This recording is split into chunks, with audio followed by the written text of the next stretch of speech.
ನಮಸ್ಕಾರ. ಈ ದಿನದ ಪ್ರಮುಖ ಮುಖ್ಯಾಂಶಗಳು. ಇಂದಿಗೆ ಅಂಕ ಕೊಡಿ, ಹೈಕೋರ್ಟ್ ಆದೇಶ. ಸರ್ಕಾರದ ಮರುಪರಿಶೀಲನಾ ಅರ್ಜಿ ವಜಾ. ಇಂದು ಸಿಎಂ ಸಭೆ.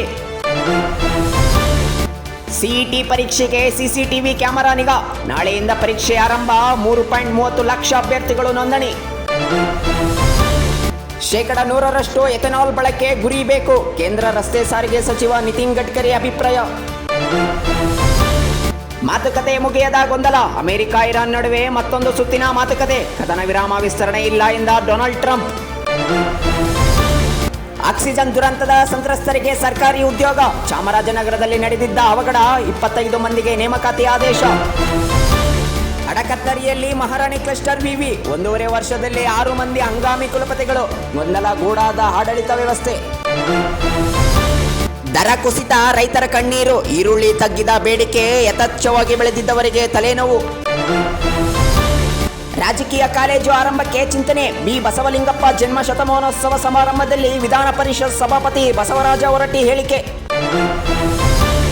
ಖರ್ಗೆ ದೇಶದ ಜನರ ಬಳಿ ಕ್ಷಮೆ ಕೇಳಲಿ. ಮೋದಿಯ ಬಗ್ಗೆ ಈ ರೀತಿ ಮಾತನಾಡುವುದು ತಪ್ಪು. ಬಿಎಸ್ ಯಡಿಯೂರಪ್ಪ ಹೇಳಿಕೆ.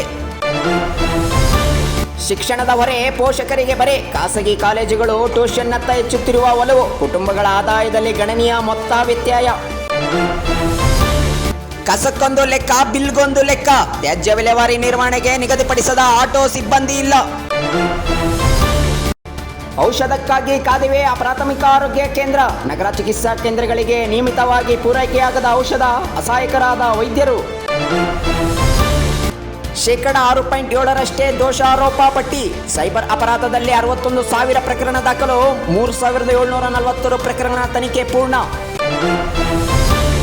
ಪಟಾಕಿ ದುರಂತ, 13 ಸಾವು. ಕೇರಳದ ತ್ರಿಶೂಲ್ಪುರಂನಲ್ಲಿ ಘಟನೆ. ಅಕ್ರಮವಾಗಿ ಪಟಾಕಿ ತಯಾರಿಸುತ್ತಿದ್ದಾರೆ ಎಂಬ ಶಂಕೆ. ಕೇರಳ ಸರ್ಕಾರ ಮೃತ ಕುಟುಂಬಕ್ಕೆ 2 ಲಕ್ಷ ಪರಿಹಾರ.